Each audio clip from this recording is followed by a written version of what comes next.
నల్లచీకటి అరణ్యం.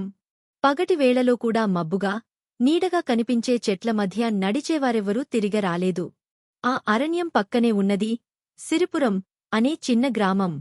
ఆ గ్రామంలోని ప్రజలు ఎన్నో తరాలుగా ఆ అడవిని చూసి భయపడుతూ, దానిలో ఎవరూ ప్రవేశించరాదని తీర్మానించుకున్నారు. ఒకరోజు ఆ గ్రామంలో అరుణ అనే ఓ యువతి తన తండ్రి చెప్పిన కథలు విని ఆ అడవిలో ఏమి ఉందో తెలుసుకోవాలని నిశ్చయించుకున్నది. అసలు అందులో ఏముంది? దెయ్యాలా? రాక్షసులా? అంటూ ఆలోచిస్తుంది. ఒక రాత్రి చంద్రుడు మబ్బుల వెనుక దాక్కున్నప్పుడు అరుణ నిశ్శబ్దంగా అడవిలోకి అడుగుపెట్టింది. అడుగులు ముందుకేసిన కొద్దీ చుట్టూ ఇంకా చీకటి, ఇంకా వింత శబ్దాలు వినిపించసాగాయి. గాలిలో విభిన్నమైన మర్మర ధ్వనులు, చెట్ల కొమ్మలు ఊగుతూ ఏమో చెప్పేలా అనిపించాయి.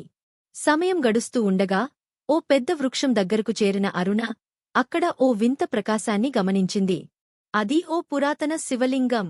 ఆ శివలింగం చుట్టూ దివ్యమైన వెలుగు వెలుగుతోంది. అర్థమైంది, ఇదే ఆ అడవిలోని రహస్యం. అది ఒక శాపగ్రస్త స్థలం. పాతకాలంలో ఒక ముని ఆ శివలింగం దగ్గర తపస్సు చేస్తుండగా కొన్ని దుష్టశక్తులు అతనిని అరాచకంగా హింసించాయి. ఆ మునీశ్వరుడు శివుని ఆశీస్సులతో వారిని శపించి ఆ అడవిని ఒక భయానక ప్రదేశంగా మార్చేశాడు.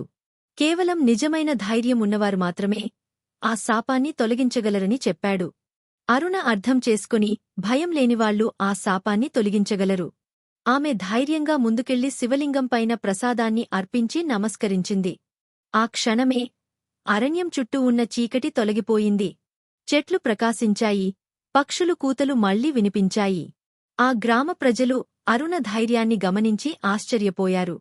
అప్పటినుంచి ఆ అరణ్యం శివోదయ అరణ్యం గా మారి భయంకరమైన ప్రదేశం కాకుండా పవిత్ర క్షేత్రంగా మారిపోయింది.